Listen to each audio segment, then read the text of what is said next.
శుక్లాంబరధరం విష్ణుం శశివర్ణం చతుర్భుజం ప్రసన్నవదనం ఛాయేత్ సర్వవిఘ్నోపశాంతయే.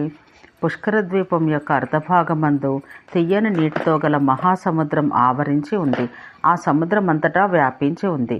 దాన్ని దాటిన తర్వాత గొప్పదైన లోకం కనిపిస్తుంది.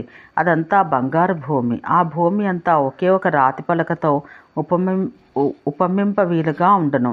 దాని వ్యాసం సముద్రం కంటే 2 రెట్లు. దానికి పైభాగాన కొనలయందు గుండ్రంగా ఉన్న ప్రపంచం ఒక పర్వతం. అది కొంత కనిపించును, మరికొంత కనబడదు. దాన్ని లోకాలోకము అంటారు, అనగా కనబడి కనబడనిది. ఆ పర్వతం యొక్క ముందరి భాగం ప్రకాశవంతంగా ఉంటుంది. దాని యొక్క 2వ భాగం చీకటిగా ఉంటుంది. దాని ఔన్నత్యం 10,000 యోజనాలుగా భావిస్తారు. దాని విస్తృతి కూడా ప్రకాశరహితమైన భాగము అలౌకికమైనది. ప్రకాశవంతమైన అర్ధభాగంలో లోకాలన్నీ సమ్మితంలై నిండి ఉన్నాయి. అంధకారంతో కూడిన లోకాలు బాహ్యాలు. ఈ చీకటి భాగం ప్రకాశవంతమైన భాగానికి చుట్టూ బయటవైపు ఆవరించి ఉంటుంది. అది అంతటను పరిచ్ఛిన్నం. అది నీటిచే కూడి ఉన్నది. ఆ లోకం ప్రపంచానికి వెలుపల ప్రదేశమంతయు విశ్వాండమును ఆవరించి ఉంది. ఈ లోకంలో సప్తద్వీపావృతమైన భూమి, భూర్లోకము, భువర్లోకము, స్వర్లోకము, మహర్లోకము, జనలోకము, సత్యలోకము, తపోలోకము విశ్వాండం నందు ఉన్నవి.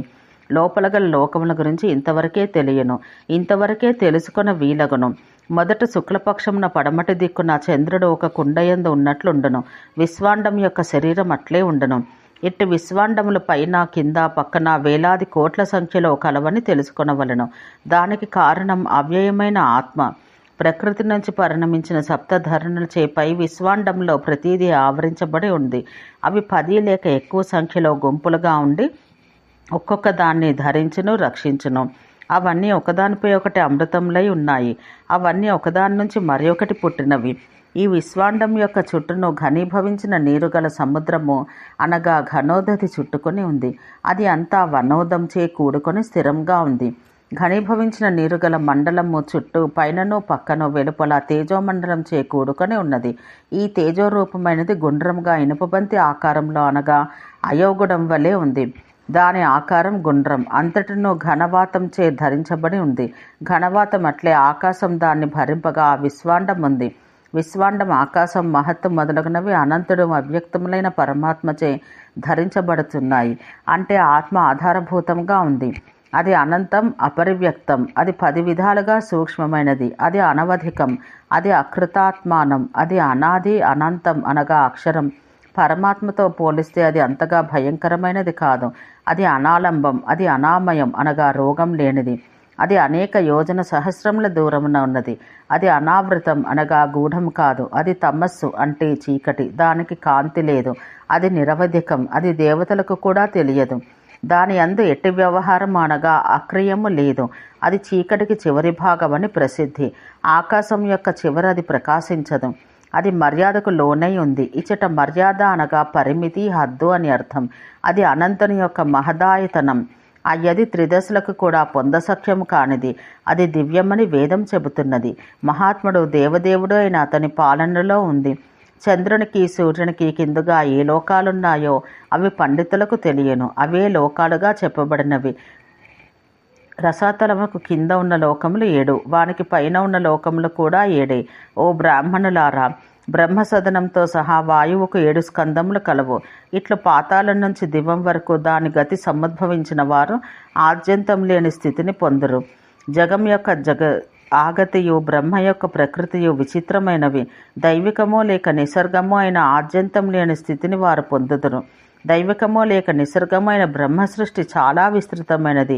అతీంద్రియములు మహాభాగులైన సిద్ధులచే కూడా అలక్షితమైనది. ఓ ద్విజోత్తములారా, అగ్నికి కానీ, వాయువుకు కానీ, ఆకాశానికి కానీ, చీకటికి కానీ, మనస్సుకు కానీ, అనంతుని శరీరాలకు కానీ అచ్చట నాశనం కానీ, మార్పు కానీ, అంతం కానీ లేదు. అన్ని చోట్ల అది అనంతం. జ్ఞానుల యందు ఈ విధంగానే చూడబడుచున్నది. ఇంతకు పూర్వం దేవతల పేర్లను పేర్కొనుచు అతని పేర్లు నాచే చెప్పబడినవి. అతడే పద్మనాభుడు అన్న పేరుతో విశేషంగా కీర్తించబడ్డాడు. అతడు సర్వవ్యాపి. అన్ని స్థానములందు అతను పూజించబడను. భూమియందు, రసాతలమందు, ఆకాశమందు, వాయువందు, అగ్నియందు, అన్ని సముద్రములయందు, స్వర్గంనందు పూజించబడును. అట్లే ఆకాశమందు విజ్ఞేయుడు. అతడే మహాద్యుతి. అనేక విధాలుగా విభజించబడిన అంగములు కలవాడు. మహాయోగి జనార్దనుడు, సర్వలోకములకు ప్రభువు లోకేశుడు. ఆ ప్రభువు అనేక విధముల అన్ని ప్రపంచములందు పూజించబడును. ఈ విధంగా పరస్పరం ఉత్పన్నములైన లోకంలో ఒకదానికి ఒకటి ధరించుచున్నవి. అవికారి అయిన ఈ పరమాత్మకు ఆధారాధేయ భావములచే వికారములు, పృథ్వీ మొదలైనవి కార్యములు. అవి పరస్పరం విచ్ఛిన్నములు.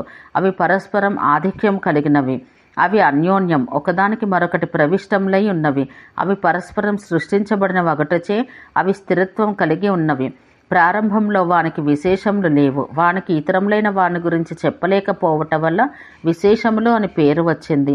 భూమితో ఆరంభించి అగ్నితో అంతమందు 3 భూతములు పరిమితములు. గుణోపచయ సారం చేత అవి పరిచ్ఛేదం పొందాయి, అనగా ప్రత్యేక వ్యవహిత స్వరూప లక్షణత్వములు కలిగినవి. వాని యొక్క లక్షణాలు ఊహించబడలేదు. ఇతర భూతములు విడిచి భూమి వ్యాలోకంగా స్మరించబడింది. ఒక పెద్ద పాత్రలో చిన్న పాత్రలు ఇమిడి పరస్పరం ఒకదానిలో ఒకటి ఉన్నట్టు ఆకాశమందు ఇతర భూతములు ఆకాశ సంబంధమైన కాంతిలో అంతర్లీనములై ఉన్నవి. ఈ 4 భూతములు ఒకదానికంటే ఒకటి శ్రేష్ఠతరములు. ఎంతకాలము ఈ భూతములుండునో అంతవరకు ఉత్పత్తి జరుగుచుండును. దారపు ఉండలో దారములు చుట్టినట్లు వివిధములైన భూతములు ఒకదానిలో ఒకటి మలిచి ఉన్నట్లు భావించబడినది. భూతములను ప్రత్యాఖ్యానం చేసిన అనగా విడిచిపెట్టిన కార్యోత్పత్తి ఉండనే ఉండదు. అందుకే కార్యములందలి భేదములు పరిమితములు, మహదాదుల కారణాత్మక భేదములు అంతిమములు. ఓ బ్రాహ్మణులారా, సప్తద్వీపములు, సముద్రంలో మొదలగు వాని యొక్క సన్నివేశములు యథాతథంగా విభాగంతో నాచే వర్ణించబడింది. విశ్వరూపుడైన ప్రధానుని యొక్క పరిణామైక దేశికం నాచే విపులంగా వర్ణించబడింది. మండలం కూడా విస్తారంగా పేరున వర్ణించబడ్డాయి. భగవంతుడైన పరమేశ్వరునిచే ఈ జగత్తు సర్వం అధిష్ఠితమై ఉంది. ఇట్లు 7గా ఉన్న భూతములు ఒకదానితో ఒకటి కూడుకొని ఉన్నాయి. ఇంతవరకే ప్రపంచ సన్నివేశాన్ని గురించి చెప్పుటకు నాకు శక్తి కలదు. పృథివీ సంబంధమైన దాని గురించి ఇంతవరకే సన్నివేశంలో వినదగినవి. ఈ సప్త ప్రకృతులు పరస్పరం ధరిస్తున్నవి. వాని యొక్క ప్రమాణముల గురించి కానీ విస్తృతుల గురించి కానీ నేను చెప్పజాలను.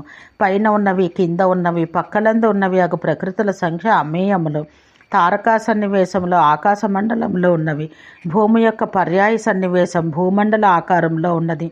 అందుకే పండితులారా, భూమిని గురించి మిగిలింది చెప్పెదను. అధోలోక వర్ణనం సూతుడు చెప్పెను. ఇక భూమి యొక్క, వాయువు యొక్క, ఆకాశం యొక్క, నీటి యొక్క, 5వది అయిన అగ్ని యొక్క ప్రమాణములు తెలుసుకొనము. వాటి ప్రమాణములు చెప్పెదను, వినము. ఈ భూతములు అనంతములైన ధాతువులతో కూడినవి. ఇవి సర్వవ్యాపకములుగా చెల్లుచున్నవి. జీవిస్తున్న సర్వజీవులకు అనగా సత్వములకు తల్లి భూమి. అది సర్వజీవులను భరించును, సర్వ జంతువులను భరించును. ఈ భూమి నానా విధాలైన జనపదాలచే కూడుకొని ఉన్నది. అట్లే పట్టణాలతో కూడి ఉన్నది. దాని యందు అనేక విధాలైన సదములు, నదులు, అనేక విధములైన నదులు, కొండలు ఉన్నాయి. అనేకములైన జాతులతో నిండి ఉంది. దేవతా స్వరూపమైన పృథివీ బహువిస్తారమైనదనుచు నదీ సముద్రాలు కలిగినదనిదియు అవి క్షుద్రాశ్రయంతో కూడి ఉన్నవని అనంతంగా కీర్తించబడింది. జలములు కూడా అనంతములనే తెలుసుకోవాలి. నదుల్లోని నీరు, సెలయేళ్లలోని నీరు, సముద్రంలోని నీరు, గుంటల్లోని నీరు, పర్వతములపైన ఉన్న నీరు, ఆకాశంలో ఉన్న నీరు, భూమి లోపల గల నీరు అనంతములు అని తెలుసుకోవాలి. అట్లే అగ్నిభూతము, అది అన్ని లోకాలను ఆవరించి ఉంది. ఇది సర్వసంభవమై సర్వవ్యాపకంగా చెప్పబడింది. అట్లే ఆకాశం కూడా వర్ణింపసఖ్యం కానిది, రమ్యము, నానాశ్రయముగా అనంతంగా స్మరించబడింది. ఆకాశం నుండి గాలి పుట్టింది. జలములు భూమి యందు, భూమి పైభాగమందు ఉన్నవి. భూమి జలములయు పరిభాగమున ఉన్నది. ఆకాశం కంటే పెద్దది ఏదీ లేదు. తర్వాత భూమి పెద్దది.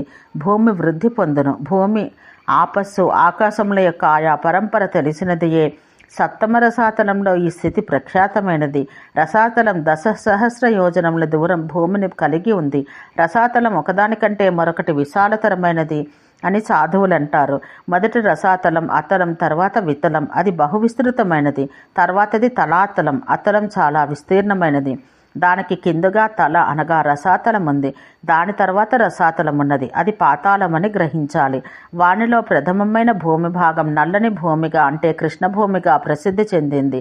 రెండవది పాండుభూమి, 4వది పీతభూమి, ఇక 5వది గులకరాళ్లతో కూడిన శర్కరా భూమి, 6వది శిలామయం అనగా బండరాళ్లతో కూడినది, ఏడవది సౌవర్ణ భూమి. ఇంద్రశత్రువు అసురేంద్రుడైన నముచి యొక్క మందిరం ప్రథమాన రసాతలమున్నది. మహానాథుని యొక్క మందిరం, శంకుకర్ణుని యొక్క నగరం, కబంధుని భవనం ఇది మొదటి రసాతలమున ఉన్నవి. ప్రహృష్ట జనములతో నిండిన నిష్కులాదిని పురము, రాక్షసుడైన భీముని భవనం, లోహితాక్షుల కాళింగుల భవనం, స్వాపదుని యొక్క నగరం, ధనంజయుని యొక్క మహాత్ముడైన నాగేంద్రుని యొక్క నగరం, కాళీయుని నగరం, కౌశికుని నగరం కలవు. అట్లే నాగుల యొక్క, దానవుల యొక్క, రాక్షసుల యొక్క నగరాలు వందల సంఖ్యగా కృష్ణభూమి అయిన మొదటి రసాతలమున్నవని తెలుసుకోవాలి.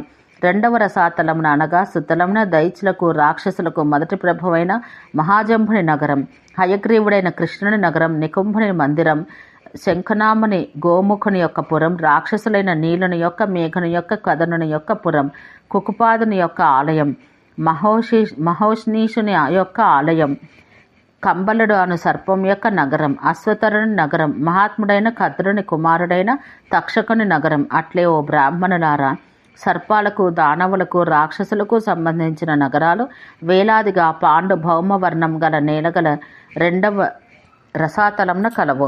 తృతీయ రసాతలాన మహాత్ముడైన ప్రహ్లాదుని నగరం, అనుహ్రాదుని నగరం, అగ్నిముఖుని నగరం, తారకాక్షుని నగరం, అట్లే త్రిశురుని నగరం, శిశుమారుని పురం, త్రిపురుని నగరం, దైత్యుడైన పురంజనుని నగరం. ఇవన్నీ హృష్టపుష్ట జనాకులములు. రాక్షసుడైన చవనుని పురం, కుంభీలుని కరము పురము కలవని తెలుసుకోవలను. ఓం శాంతి శాంతి శాంతి.